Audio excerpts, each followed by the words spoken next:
Good evening. My name is Sarah Woods, and I'm the director of UNO's Barbara White's Community Engagement Center. I'd like to welcome you to the third lecture of our third season of the Curious People Lecture Series, which we are conducting via Zoom this year, rather than in our beautiful building. If this is your first Curious People lecture, welcome. We created this series with two linked objectives: to highlight some of the hundreds of outstanding UNO faculty, our curious minds, who every day provide world-class instruction to our amazing students, as well as conduct groundbreaking research and creative activity. Our second objective is to connect the curious minds at UNO with curious people like you, who want to expand the boundaries of their learning. So tonight, despite the sub-zero cold outside, we are meeting in this virtual space to learn and be curious together. This year, the Curious People series is tied to UNO's Big Ideas initiative. In 2019, our campus faculty were asked to think big and propose highly collaborative, large-scale research projects that could become campus priorities. What started as dozens of excellent projects were examined, combined, scaled up, and vetted by the campus community. A total of 6 big ideas eventually were chosen and are thriving today. Our lectures this year feature faculty from each big idea and a perspective of the big idea they represent. Our format tonight is simple. We'll hear from our speaker, then we'll have Q&A. We're going to be using the chat function to take questions tonight. You can see the button at the bottom of your screen. We won't be using the raise hand function tonight, so please don't use that. You'll be receiving a link to a short evaluation at the end of this event. We'd appreciate it very much if you complete it for us. Now, for tonight's Curious People lecturer. Christopher Moore is the Dr. George F. Haddix Community Chair of Physical Science, the Assistant Director of the UNO STEM Trail Center, and Professor of Physics at the University of Nebraska at Omaha.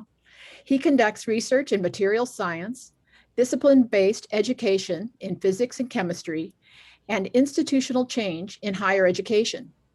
Dr. Moore is author of the books Creating Scientists and Teaching Science Thinking, and is co-author of the best-selling high school curricula Experience Chemistry and Experience Physics. He is here tonight representing the UNO STEM Trail Big Idea. Let's give a Zoom welcome to Professor Moore.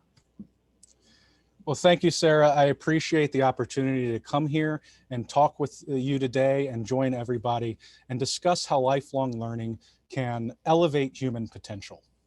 So in the past year, we've faced some significant challenges. The largest and most readily apparent, which is obvious based on the fact that I'm speaking to you today through a computer screen, is the COVID-19 virus. All of our lives have been significantly impacted by a tiny collection of genetic code 1,000 times smaller than the thickness of a human hair. The human condition is marked by fragility, but also great resilience. Although our bodies often seem weak and helpless when pitted against a harsh environment, our collective minds and spirits bend but rarely break. Meeting together today is an exemplar of this resilience. The confluence of science, technology, engineering, and mathematics, our STEM, as well as the knowledge about how to effectively fold STEM into our lives, has produced the means to continue moving forward when so much is trying to hold us back. We've developed the tools to maintain contact, such as the Zoom that we're using tonight, so that you can see me from your home. Across the metro, our here teachers are similarly reinventing education, all in an effort to continue our hike down the trail of human improvement. We've bent, but we haven't broken. Now, as I speak tonight, thousands are receiving vaccines across the metro that will hopefully make this pandemic something to read about in history books. There is no clearer example of STEM's ability to improve our lives than a simple shot that has the potential to eradicate one of our biggest challenges, developed more rapidly than most thought possible just a few short years ago. The young son of Turkish immigrant auto workers in Cologne, Germany, dreamed of becoming a doctor. The daughter of an immigrant physician thought she would grow up to be a nun. Now both scientists, and after years of extraordinary lab work, complete it in near anonymity. The husband-wife team of Uger and Oslam proved that their messenger RNA technology could be used to rapidly develop vaccines that will save millions of lives. They were once just children with dreams, filled with potential, transplanted into a strange new culture at a young age, unable to speak the local language. They never believed that their contribution was destined to be small. As my colleagues and I gathered several years ago to discuss forming the STEM Teaching, Research, and Inquiry-Based Learning Center, or STEM Trail for short, we had to decide why. Why should we exist? What will be our contribution, our big idea that will make the world a better place? As scientists and mathematicians ourselves, we knew the power that STEM had to transform the world. However, as specialists in STEM education, we knew that power was not in the ideas themselves, but in how humans developed and used those ideas. We also knew that there is potential inside every person on this planet. It just flows out of some people, and it gets locked deep down inside others. Why should we exist? The answer we came up with was to elevate human potential, to unlock it, to give it a place to thrive. We exist to inspire children today who will solve the problems of tomorrow. We exist to provide access to opportunities not readily available to sections of our community. We exist to make people's lives better, to pull people up from poverty, to give them hope and the tools to actualize their dreams. And we do this through what we know best: STEM, education, and being humans. So one of the clearest examples of this great work is the great work of UNO professors Dr. Maggie Hall and Dr. Michelle Friend. With partners from Sienna Francis House, the nonprofit Mukita Education Platform, and Omaha Metro businesses, they are teaching people experiencing homelessness to code and placing them in well-paying jobs. Through an innovative platform that connects learners, educators, and businesses in desperate need of human capital, Omaha Metro homeless can learn the programming language COBOL, showcase those newfound abilities to area businesses, and transform their lives. Now, between a quarter and a third of people experiencing homelessness are the working poor, and more than 30% of homeless men in the Omaha metro area have served in the armed forces. This doesn't fit the common stereotype of homelessness.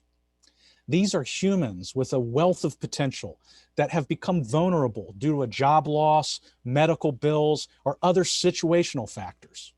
With just a small amount of education and support, this team will elevate that potential while simultaneously solving a massive workforce problem for area industry. Now, don't mistake this for charity. Our area businesses are facing both a forward and backwards facing skills gap. Programming languages and technologies are constantly evolving, requiring a constant influx of fresh STEM graduates. See, that's the forward-facing skills gap. However, key business processes continue to run on legacy technology long since abandoned in our universities.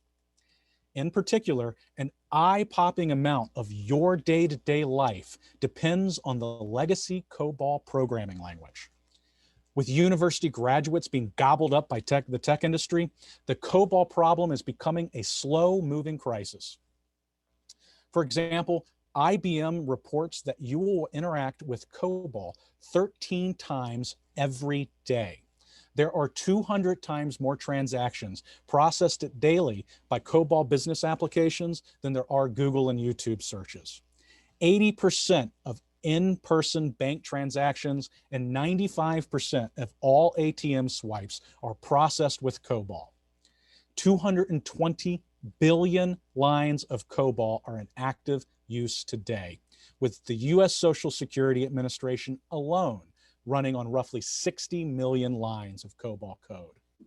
And the scariest statistic for the Omaha business community is that the average age of a COBOL programmer is about 55.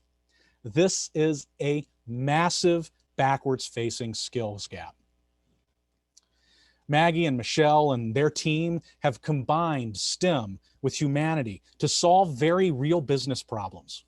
Through COBOL programming education, what they call micro-internships, they elevate the human potential of our most vulnerable citizens, providing them with security and the opportunity to create significant positive impacts for all of us, while simultaneously solving a major workforce challenge that is present here in Nebraska.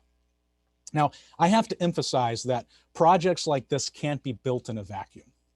It requires the confluence of STEM, business, and compassion for these types of ideas to ever even form. And then it takes a strong infrastructure to actualize. Maggie and Michelle have had to bring together expertise across education, sciences, social sciences, business, and the humanities. The STEM Trail Center helped to deconstruct disciplinary silos that have historically kept these disciplines separate. Maggie and Michelle had to create partnerships in our community. The STEM Trail Center, through the Omaha STEM ecosystem, has cultivated these community partners. This project has required significant educational innovation and an entrepreneurial mindset. The STEM Trail Center has built a home for innovators to thrive and the resources for producing the next generation of innovators. This project exemplifies how the people affiliated with the UNO STEM Trail Center use educational innovations, self-sustaining community partnerships, and entrepreneurial stakeholder engagement to improve people's lives and solve real problems that exist in our community. It's easy to think of the STEM Trail Center as just an administrative unit on a university campus. We fall into this trap ourselves often, since it's really what we do on a day-to-day basis. But the reality is that the center is a collection of stakeholders coming together for a shared purpose and one really big idea. Our administrative role is to clear obstacles for those people and organizations so they can focus on what they do best. In 2018, a group of 57 faculty and staff across 6 academic colleges came together to develop UNO's STEM strategic plan. During this process, we noticed stakeholders were cobbling together makeshift structures to support these efforts, often with multiple groups recreating the same structures over and over again. This meant that the time and effort of our brightest innovators was being used inefficiently. And without solid foundations, innovative, groundbreaking, and nationally relevant programs faced significant potential threats to their sustainability. The administrative unit was created, in a sense, to serve as a strong, solid, and permanent foundation on which like-minded stakeholders could build out their genius ideas. So you can think of it like constructing a building. The university and area community would represent the ground, and the administrative unit is the foundation that's embedded in the university and the community. Now, our stakeholders can build walls and stairs and maybe some elevators to higher floors, providing access to elevated potential. And they have the confidence that comes with building on top of a stable foundation. The administrative unit is the foundation, but the entire building is the STEM Trail Center. And together we offer shelter as our fellow humans climb to higher floors.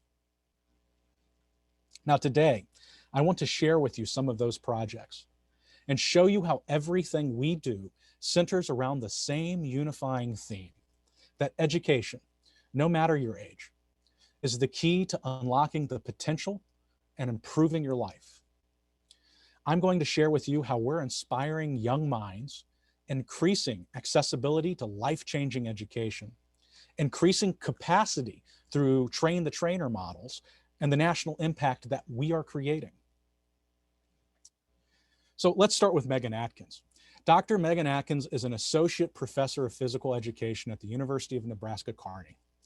Megan advises the UNK site of the Any STEM for You project, which is an organization providing high-quality, engaging, hands-on educational after-school activities for K-8 students. Across the state, Megan and our other partners through Any STEM for You work to increase interest and understanding of STEM topics for socioeconomically disadvantaged students. For example, 100% of the kids involved in the program are on free or reduced lunch programs. Based on a project-based learning model, these kids get to focus on the fun of doing hands-on STEM. STEM is play the way me and my STEM colleagues see it. More importantly, they get to experience STEM as something that they can do. We know from decades of research that experiencing STEM as a process of discovery and everyday problem solving versus a collection of facts to memorize leads to higher interest, deeper understanding, and better outcomes. As Megan says, this program and the STEM Trail Center, which supports it, has impacted countless people from adults to children, not only in the development of STEM knowledge, but project-based learning and group collaboration skills. Because once again, we know that the power of STEM, that the power that STEM has to transform the world. However, that power is not in the ideas themselves, but in how humans work together to develop and use those ideas to better their communities. Any STEM for You elevates human potential through lifelong learning by engaging kids in the collaborative process of science, putting them in teams to solve challenges where they have fun, but also letting them experience the power that STEM has and the means to wield that power for good. Any STEM for You and the STEM Trail Center also support lifelong learning for our faculty and students throughout the University of Nebraska system. Projects like Any STEM for You require the confluence of STEM expertise, education expertise, K-12 education, and community partners, and a strong infrastructure to actualize such a large and impactful program. And this is what we provide at the STEM Trail Center. Specifically, Megan told us that the center has been an asset by providing financial and personnel support, mentorship and creating grants, and by providing a network of partners. She's achieved way more than she could have alone. Although Megan works tirelessly to provide the structure required for success in Kearney, it's students like Abdul Nazar that are in the trenches with our community's kids. You see, Any STEM for You is a student-run, faculty-advised organization. So it's Abdul Nazar and his peers that collaboratively develop the programming and provide the mentoring. He is a first-year undergraduate computer science major here at UNO. He's developing lesson plans for 7th graders on computer science, inspiring our future generation and helping solve the forward-facing skills gap. As he says, the topics in computer science are advanced, and he is learning those topics much better by having to explain them to 7th graders. He's also learning how to be a leader by actually being a leader. In fact, research conducted at UNO has shown that undergraduate students that participate as mentors in the Any STEM for You program significantly outperform their peers in critical thinking after participating for only 1 year. It's easy to think of Any STEM for You as just a program for kids. But as you can see, it enriches the lives of everyone that participates, from kids to college student mentors like Abdul Nazar to Nebraska faculty like Megan. Megan, Abdul Nazar, and the entire Nebraska team have to bring together expertise across education, social sciences, and disciplines like biology and computer science, things that don't seem to go together very well, but they really do. And it's the STEM Trail Center that helped to deconstruct the disciplinary silos that have historically kept these disciplines separate. Megan and all of the Any STEM for You leads across Nebraska had to create partnerships with community schools. The STEM Trail Center has cultivated these community partners. All of the UNO undergraduates, UNK undergraduates, and UNL undergraduates that are working as student mentors in Any STEM for You have had to create trust and build relationships with hundreds of area kids throughout the state. The STEM Trail Center has provided the mentorship and explicit training in leadership and effective community engagement they'll be using for the rest of their lives. This project has required significant educational innovation and an entrepreneurial mindset. The STEM Trail Center has built a home for innovators to thrive and the resources for producing the next generation of innovators. Like the other project I mentioned, this one also exemplifies how the people affiliated with the UNO STEM Trail Center elevate human potential through lifelong learning. Now, let's continue to discuss that forward-facing skills gap. As our society progresses, the complexity of the systems that support our lifestyles continually increases. The entire nature of work is rapidly changing with technological advancement. A report by the accounting firm Deloitte lays out some fairly bleak numbers. The forward-facing skills gap may leave an estimated 2.4 million positions unfilled between 2018 and 2028, with a potential economic impact of $2.5 trillion. Programs like Any STEM for You are indirectly working to close these skill gaps by engaging with historically underserved youth. There is a massive population of young kids who, by the accident of birth, lack access to the resources and support structures that my own kids take for granted.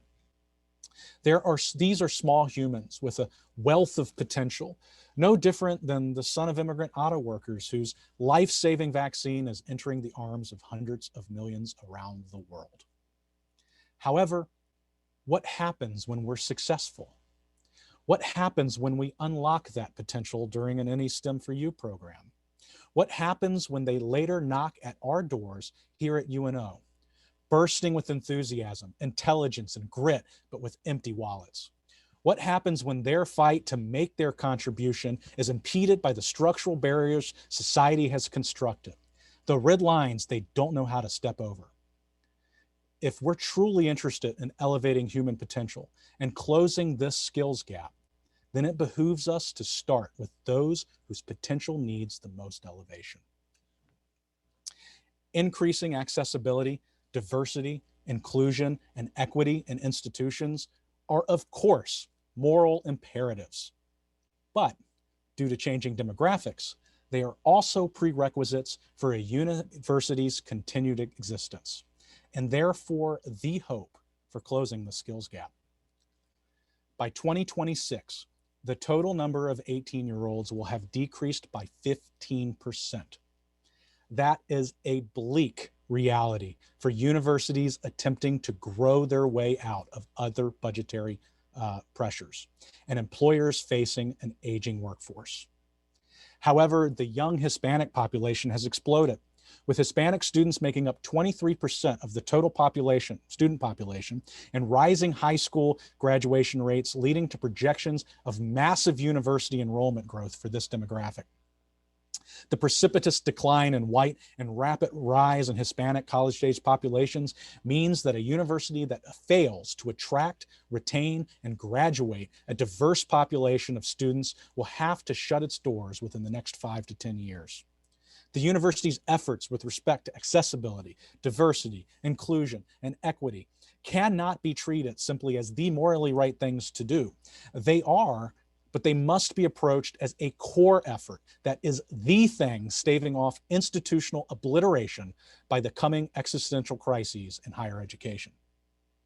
This necessitates a wholesale reevaluation of programs, recruitment, retention, teaching, and faculty development. It also represents a massive opportunity for the schools that get it right. The UNO STEM Trail Center has been facilitating exactly these conversations and building out the infrastructure to support a more diverse student population. This is Javier Rodriguez Flores, a UNO biology major and an employee scholar. Employee is an acronym that stands for empowering via mentorship, professional development, leadership, and opportunities for youth engagement. Funded by a grant from the National Science Foundation, our employee program targets high-achieving, low-income undergraduate students with demonstrated financial need. We provide scholarships of up to $7,000 per year for 4 years to complete a bachelor's degree in a STEM field. Now, to ensure success, scholars like Javier are required to serve as mentors in any STEM for You, attend numerous professional development events sponsored by the STEM Trail Center, and participate in common cohort course-based undergraduate research experiences, or what we call cures. Javier tells us that employee has taught him valuable skills, such as how to adapt to different environments and effective communication. The program is about building relationships and connections with other students, with faculty, and with the work of the STEM professional. Relationships demonstrated over and over by research that provide value through college and life. It's easy to think that the STEM Trail Center is just an organization that gets grants to support students financially. We do that. However, the scholarships themselves aren't of much use if we can't retain students and ensure their success. And money is only one factor to that. For example, a recent study has shown that traditional introductory chemistry courses are a major barrier for underrepresented students in STEM. A grade gap persists even after correcting for levels of academic preparation, which means that something is actively penalizing minority students. Scholarships aren't enough. We have to rethink how we teach. Research shows that building curriculum around active, simulated apprenticeships in the classroom and authentic experiential apprenticeships in the community is the best way to combat these inequities from a pedagogical perspective. So we don't just give them money. We teach them to be leaders and practitioners by participating in any STEM for You as discussed, and these cures are course-based undergraduate research experiences. In our cures, students learn introductory chemistry as an example by spending the semester answering an authentic and currently unanswered research question through guided work with faculty in one of our research labs. Working side by side with university faculty, what's called at the elbows of experts.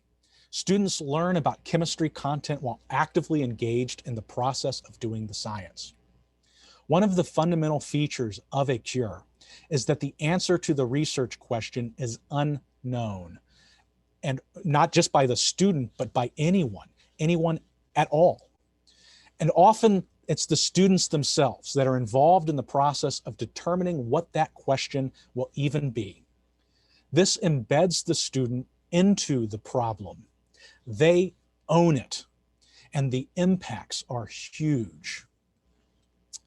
Dr. Dana Richter-Egger is a faculty member in the chemistry department at UNO. Together with chemistry colleagues, Dana has created and offered a course-based undergraduate research experience built into the general chemistry laboratory. These cure sections of the lab combine several of the department's long-standing experiments with environmental and/or health-related authentic research activity. Students develop their research skills in addition to the skills and knowledge typical for the course so that they are better prepared to move into future coursework and research opportunities. Through interviews, surveys, and focus groups, the chemistry team found that cure sections lead to greater impacts in critical thinking and problem solving, group work and collaboration, student-led research, and questions and activities, and of course, development of time management skills. Students report learning more and more deeply than traditional chemistry labs. But more importantly, they're learning about chemistry as a process. They're learning how to answer questions no one knows the answers to. They're learning to be scientists. And they also love it because it's significantly more fun. For our employee scholars, the combination of these engaging cures and mentoring youth through any STEM for You results in a high-impact social engagement approach to pedagogy that works. Employee scholars have a 96% retention rate. That is insanely high when compared to national averages in STEM, which range from only 40% to 60%. The research is clear. that the implementation of this type of high-impact pedagogy is a necessary component to the building of an inclusive and equitable campus. More effective STEM courses are one component, but how do we get students to major in a STEM field in the first place? The changing demographics within higher education have broad implications for strategic planning within the university. For example, a study conducted by the Georgetown University Center on Education and the Workforce analyzed the top 10 college majors by prevalence of Hispanic students over the last decade. There are three common themes among these majors that have significant implications for college strategic planning. One, they are interdisciplinary and often globally focused. Two, they are centered on human interaction and community engagement. And three, they are more directly connected to the workforce than what might be considered the traditional humanities and sciences. Despite the fact that Latinx people make up almost 17% of the US population and the labor market, they account for less than 7% of employees in the technology sector. While the overall Latinx population in the US is increasing, from 2007 to 2015, the number of Latinx people employed in Silicon Valley tech companies sharply declined. Latinx students are enrolling in undergraduate degrees at UNO at a relatively higher rate. Nearly 18% of UNO undergraduates identify as Latinx, whereas the metro area population is 11%. However, Latinx representation in computing degrees is only 9%. Latinx students are not choosing technology majors at a rate meeting their overall enrollment, even when controlling for academic preparation. Dr. Cristian Dona is an associate professor of sociology and anthropology at UNO and director of the Office of Latino, and Latin American Studies. Working with the STEM Trail Center, Cristian is leading a project dedicated to increasing enrollment of Latinx students in technology degrees. The team is proposing a unique dual BA/BS, Bachelor's of Arts, Bachelor's of Science degree option, which blends technology with the liberal arts, human interaction, and community engagement. It's a response to the expressed interests of Latinx students, while simultaneously providing a forward-facing solution to the forward-facing skills gap. Although the team's most recent grant proposal was not funded, we hope to continue the progress made, building a model that provides support systems for Latinx students pursuing STEM degrees. Once again, the university's efforts with respect to accessibility, diversity, inclusion, and equity cannot be treated simply as the morally right things to do. They must be approached as a core effort that is the thing staving off institutional obliteration. This necessitates a wholesale reevaluation of programs, recruitment, retention, and teaching. The UNO STEM Trail Center has been facilitating exactly these conversations. We've been building out the infrastructure to support a more diverse student population. Javier, Dana, Cristian, and others have had to bring together expertise across education, social sciences, and seemingly disparate disciplines like sociology and computer science. The STEM Trail Center has helped to deconstruct the disciplinary silos that have historically kept these disciplines separate. I think you're starting to hear a theme. We're elevating human potential and decreasing the skills gap through effective recruiting, retention, and support. Now, of course, the journey to a STEM career starts before college. A child's view is about science, technology, engineering, and mathematics form at an early age, and are often under the direction of a teacher. Increasing capacity means recruiting, developing, and supporting our K-12 teachers. Amanda Schultz is a UNO undergraduate student and a Noyce Science Scholar. Noyce scholars are pre-service science or math teachers working towards degrees in a STEM discipline while gaining a license to teach in Nebraska high schools. Funded by several grants actually from the National Science Foundation, our Noyce Science and Noyce Math programs offer up to $15,000 per year to encourage talented undergraduate science students to major in one of the science fields while earning a teaching credential and committing to teaching in a high-needs school district. Each scholar is assigned a mentor and must make a commitment to leadership and science education initiatives at UNO, such as serving as a student mentor for Any STEM for You, working with other outreach programs on campus, such as Aim for the Stars, completing a research project in science or science education, or gaining formal or informal education experience serving as learning assistants in our undergraduate courses. Amanda is earning 2 degrees, one in secondary education and the other in biology through our Dual Pathways program. The dual pathways are designed to increase the number of high school science teachers in Nebraska with disciplinary degrees in the subjects that they teach. Developing these pathways and working to make the process as seamless as possible for Amanda takes coordination between 2 colleges on UNO's campus and work across multiple different departments. The STEM Trail Center has led the effort to dismantle these disciplinary silos on campus and to make these types of connections possible. Through projects like Dual Pathways and Noise Scholars, UNO has produced the most STEM teachers in area schools. Omaha Public Schools has led in the hiring, with 32 positions being filled with UNO students within the last 5 years. As Amanda says, we've helped to elevate her human potential by offering her opportunities she would have never thought about. She's not only learning how to be a great Nebraska science teacher, but also a great scientist, which will have lasting impacts throughout her career on thousands of Nebraska students. The STEM Trail Center also supports in-service teachers through innovative programs, such as the Teacher Research Partnership Program, or TRPP. Supported by funding from the Sherwood Foundation, the Teacher Research Partnership Program is a partnership between UNO and Omaha Public Schools. It supports the creation of a science community by providing opportunities for teachers and subsequently youth, right, in the Omaha area to conduct genuine research projects with UNO faculty. We're putting teachers in research labs at UNO, and they're working through authentic research projects. This partnership is ultimately designed to support the science fields in Omaha, providing opportunities to advance personal and professional goals for both teachers and the faculty mentors.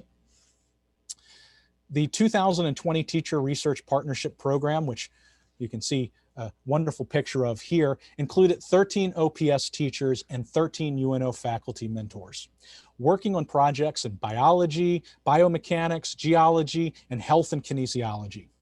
Through the power of technology, our 2020 cohort managed to succeed even when faced with the struggles associated with conducting laboratory research during a pandemic.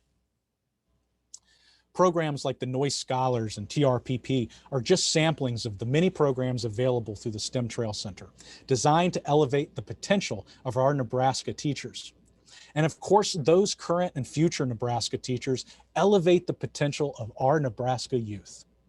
It's through educational innovations, self-sustaining community partnerships, and entrepreneurial stakeholder engagement that the STEM Trail Center has succeeded in a very short time at providing significant local, regional, and even national impact. For example, the high school curricula Experience Chemistry and Experience Physics, co-authored by me and published by Savas Learning Company, formerly known as Pearson, are having a significant national impact. Based on decades of research and how students learn chemistry and physics, these 2 programs get students to investigate real, compelling phenomena and experience how chemistry and physics relates to their everyday lives. With over 150 pages of explicit climate-based content, the curriculum also focuses on phenomena in which today's high school students are deeply interested. Launched in California in early 2020, Experience Chemistry has already been adopted by the largest school districts in California, specifically the 2nd largest school district in the country, Los Angeles Unified. Locally, Millard is one of the first school districts to adopt our more recently released national version of Experience Chemistry. In the school districts that have evaluated programs for adoption since launch, we have captured 50% market share, putting Experience Chemistry and Experience Physics on track to being the most widely used high school curricula in the country.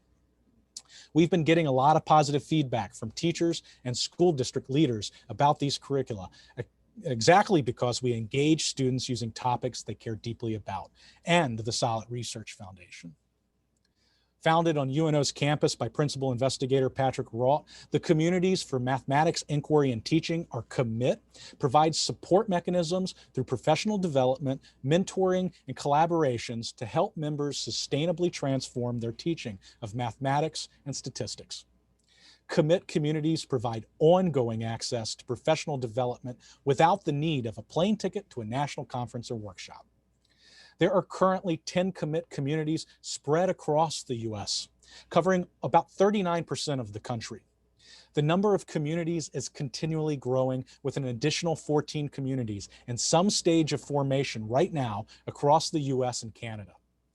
To date, this project has directly impacted over 600 mathematics faculty and indirectly impacted thousands of students. This is a national program generating national impact, and it originated from and is supported by the STEM Trail Center. Another program from STEM Trail stakeholders that is generating national impact is Bricklayer. Bricklayer is an educational ecosystem developed to help people of all ages to develop mathematics and coding skills through art. Bricklayer reached a new milestone to close out 2020, use within all 50 states and more than 100 countries. Dr. Victor Winter and partners have worked to make coding and mathematics more accessible for all through an engaging approach, and their efforts have been disseminated worldwide. These are just a few examples of the massive impact the STEM Trail Center stakeholders are having across the Omaha Metro, the state of Nebraska, and the US and the world. I could spend hours talking about the hundreds of people directly involved in our mission to elevate human potential through lifelong learning. However, you're going to have to settle today for this small sampling. We know the power STEM has to transform the world. However, we also know that that power is not in the ideas themselves, but in how humans developed and use those ideas. Why do we exist? We exist to elevate human potential. We exist to inspire children today who will solve the problems of tomorrow. We exist to provide access to opportunities not readily available to sections of our community. We exist to make people's lives better, to pull people up from poverty, and to give them hope and the tools to actualize their dreams. And we do this through what we know best: STEM, education, and being humans. So I want to thank you for coming here today and listening to me talk about the STEM Trail Center. But you are hearing my voice, but really it's the work of our staff that at the STEM Trail Center that you're actually listening to. In particular, Nick and Haley worked tirelessly over the last couple of weeks to putting together the stories, and I just got to be the storyteller. So I want everybody to give a virtual clap for the staff at the STEM Trail Center who the work would not happen without. And then I'd also like to give a thanks to all of the funding agencies and partners that we've had in the last few years that have provided the funding for the different types of projects that we've done. Collective for Youth, Nebraska Children and Families Foundation, Unison, the Sherwood Foundation, the National Security Agency, and the National Science Foundation. And then this handsome man here is Dr. George Haddix, whose generous gift, well, keeps my teenage children fed, and I appreciate that. And then finally, I want to thank you for coming tonight and listening to this discussion about elevating human potential. And if there are any questions, I'll be happy to take them. Thank you very much. Well, thank you, Dr. Moore. This has been a terrific experience for me. I have been a huge fan of the faculty who are involved in the STEM projects for a very long time, and seeing all of this work come together in the STEM Trail Center has just been so exciting. So thank you for this great presentation tonight. As you said, we are going to start taking questions, and we already have had some questions pop up in chat. So you can, as you post questions, you can either post questions just directly to the panelists, and I promise I won't answer them. That will go directly to Chris, or you can post them so that both panelists and attendees can see them as well. So we have 3 questions so far. So the first question is really, let's see here. We've got one. How do we, how can we do more to support passion about STEM learning for middle school students? So, and what do you think is the biggest need in schools? Facilities, teacher training, other resources? Yeah, so, I don't, anybody that's worked with elementary school children knows that they like science. They like to play, right? And when we make science interesting by actually making it an engaging opportunity, something that they actually get to be involved in, then that serves as probably one of the best motivators. We've done a lot of work, and in my own research, we've done a lot of work with pre-service middle school and in-service middle school teachers, and working with those populations. And the most effective thing to do is to focus on science as a process within the classroom. And so every moment is an opportunity to experiment, to learn through actual practices of science, the actual reasoning of science, and the actual getting the hands dirty doing the science. And we see a lot of passion come out of students that normally wouldn't have liked science for reasons that might be because of the way traditional science classes might have gone. And this is, and in particular at the middle age grades, because that's where the transition, at least in the past, really kind of shifted from sort of science as play to this idea as science as facts, where the students are going to learn a bunch of facts and recite them on some sort of test at the end. And that's not really a very good approach to learning science. It's not a good way of exciting students about science. And really, it's the new standards that have come out here in Nebraska, the Nebraska Career and College Ready Science Standards, as well as the national versions, the Next Generation Science Standards, that require an integration of the content with actual practice of the science, and the performance expectations, we call them, the standards, the things that we are assessing and that we are grading the students on, becomes what they do as opposed to what they know, or what they know specifically. And it's that doing aspect that I think has the opportunity to support passion about STEM for middle school students. Now, yeah, there was other pieces, and this is, I guess, one of the benefits of being able to read the question. I can remember all the different pieces. There are other pieces that are built into this, such as facilities, teacher training, and other resources. Facilities are an obvious need, right? Because in order to get students together collaboratively doing science, you need the facilities to make that happen. You need the resources to make that happen. It doesn't have to be expensive, though, because the process of science can be relatively inexpensive. And then the training, the teacher training, for sort of shifting the paradigm and how we go about teaching, from teaching science as facts to the idea of teaching science as a process, and teaching as a reasoning process and as a doing process. Well, if you were in a pageant, you would get double points for covering all those points there, except you I cheated. revealed that, yes, but you did a great job. I would have just ignored the rest of the question otherwise. Well, here is another question. So how can we learn more about the programs available to different types of potential students through the UNO STEM Trail Center? So our website is stemtrail.unomaha.edu. And so that's all one word, stemtrail.unomaha.edu. That website is kept up to date. I mean, as up to date as a university website has ever been. We have a great staff. And so that lists out all of the different programs that we have for faculty at UNO, for community members, for students at UNO, for kids, for all ages. And all of those resources are there and under the tabs for that website. Great. Okay. I'm going to switch around a little bit and ask you, can you talk a little bit more about STEM gender disparity? I don't know. You might have to be a little more specific on the question. Well, it's not my question. Okay. So I am, that's the question. So I wonder, maybe we can get a little more detail from the person who asked it. So why don't we jump and we'll go to a question about How about this question? How can we get companies to look at Latinx applicants? Is the issue institutional racism or is it applicant resumes? And I think we were talking about in a science aspect. Yeah. So I'm going to be very careful here because it's not my wheelhouse. And the actual answer to the question is that I don't know the answer to the question. All right. What we do know is that there are structural barriers.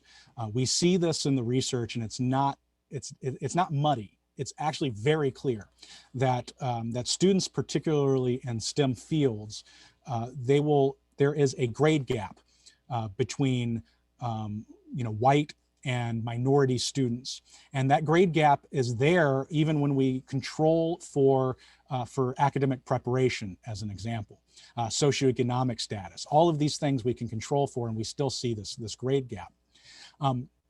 There's some.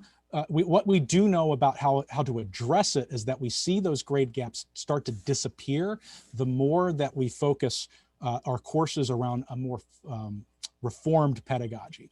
And what that means is the more that we get students actively engaged in the classroom, where there's more student-to-student discussion, there's more student-led types of activity that's going on. So as for example, the labs being more student-led, student-driven, where they're coming up with the questions, or they're coming up with the designs, and they're working together in teams.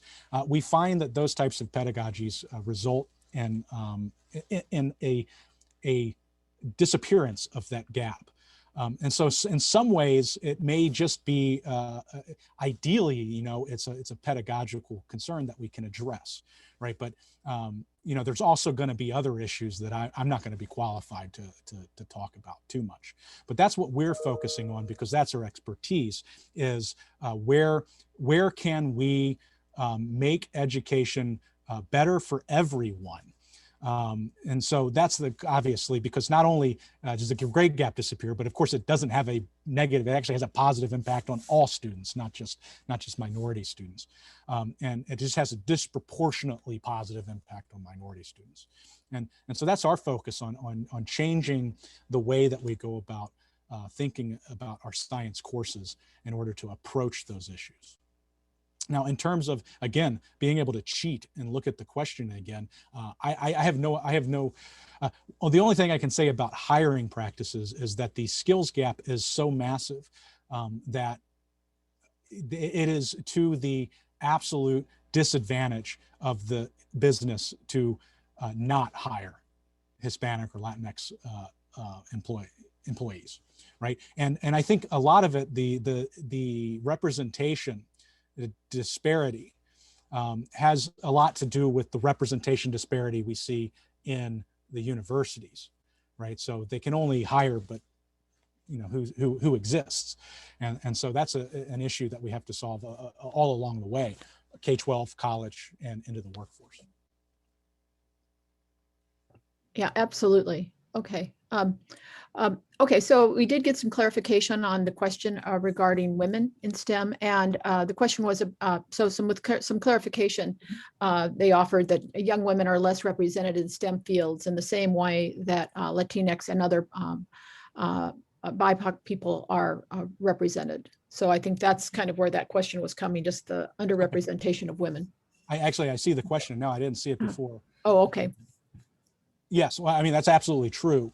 And it also, to make a point about that, it depends, it actually depends on subdisciplines within STEM. So for an example, gender representation, I'll give you one specific example. So if we look at physics, which is actually my disciplinary area, right?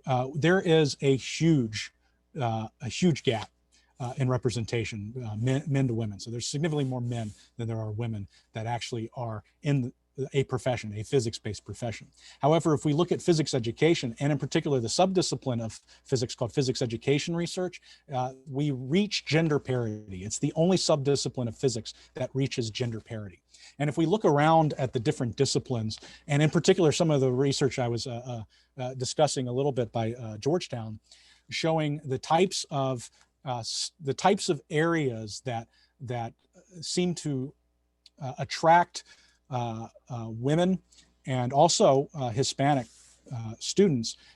You typically have a much more sort of directly community engaged focus. You know, they working with people. They're much more, it seems. Now, of course, these are broad generalizations. All right, and that makes some sense when we think about education research having gender parity in a discipline like physics, which is very much not neutral. And so one way that's trying to be addressed, and that's why I think Christiane's project, I think what they're calling the credits project, is very potentially impactful in that they're doing a blend of the BA and the BS, trying to speak to those issues, and I think in a sense draw students in to computing sciences by showing them the impact, by them learning the impact that has on their communities, that they can have on humans and people, because there's a tendency to think that code and computers are very sort of not, they're very like, you know, hard things as opposed to squishy people. And so that's, I think, going to be a very impactful project that I'm really interested in seeing move forward. You know, just as an aside, I believe, and I think I've seen data about this, that there's also underrepresentation of women and also people of color in higher education professor in teaching fields. So you mentioned physics and chemistry, and I think both of those fields are really underrepresented in terms of women and people of color. Do you think that has an effect too then on students who pursue those as majors when you don't have people who look like you or mentoring you? Does that kind of result in the same? Yeah, we know it has an effect. We know it has an effect. The research has shown it. Anybody that's talked to a female physics major knows it for a fact, that there is, indeed, it has an effect. Being one in a room full of 20 that don't look like you and that don't that are, you know, it has an effect in any situation, and that's that can, it's a feedback, right? You know, you get this kind of just vicious feedback where it's very difficult to recruit because you have very low representation, right? And then you have very low representation because it's very difficult to recruit, right? And so that can be one of our major challenges. Okay, let's see, just going through our questions. We have a question, and I think maybe you can see this, Chris, from Alexei. Talking about programs going outside of, well, around the country and even into Canada. And maybe you want to go ahead and just kind of read that or summarize what parts of that you want to answer, because it is another one of the, kind of another complicated question. Okay, so the question is about some of our programs that are reaching around the country and even Canada. And is there an effort to give STEM resources and learning to underprivileged demographics outside of the U.S., third world, struggling countries, you know, stuff like those sorts of things? Yeah, of course, you know, that's obvious. You know, we've mostly focused in our first few years of existence as a center on our local, regional, and some projects are more national impact. Obviously, that's where we usually start. But I know that I've worked specifically in Mexico, working with putting together workshops for science teachers with a colleague at one of the universities in Puebla, Mexico. I've had some of my other colleagues are doing projects with faculty partners in Puerto Rico, and then, you know, expanding those sorts of things is definitely within our big idea, within our mission, right? Because, you know, if we first can sort of focus here on the Omaha Metro, but, you know, we as people from the United States are significantly privileged in comparison to the rest of the world. And that's something to be cognizant of, and something that is a bit of a responsibility that we need to that we need to think about, and how we're going to go about living up to that responsibility. And so that's something I think that the STEM Trail Center specifically can give some thought to as we move forward. Well, we are at just about at 6:30, and I think we will close here. I do want to remind people that there is an evaluation link available to you now that will ask you to complete, or at least copy and complete at your leisure. I would like to thank Chris Moore for this great presentation tonight.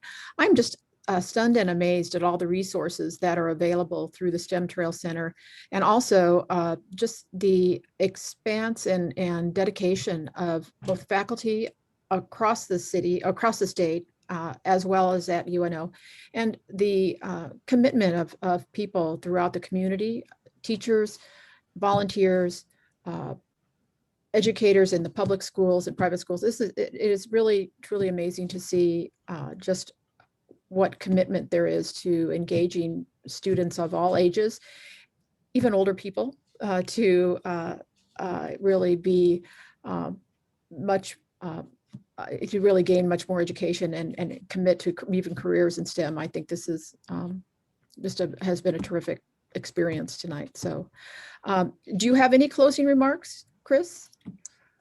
No, I just want to thank everybody for taking the opportunity to listen to me yammer on for about 40 minutes, and hopefully we we see you sometime in the future and continue the dialogue surrounding elevating human potential through lifelong learning.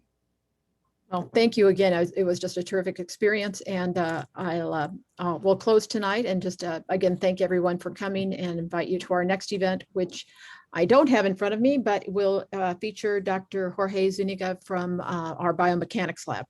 So stay tuned for more information about that. And thank you, everyone, and good night. Thank you.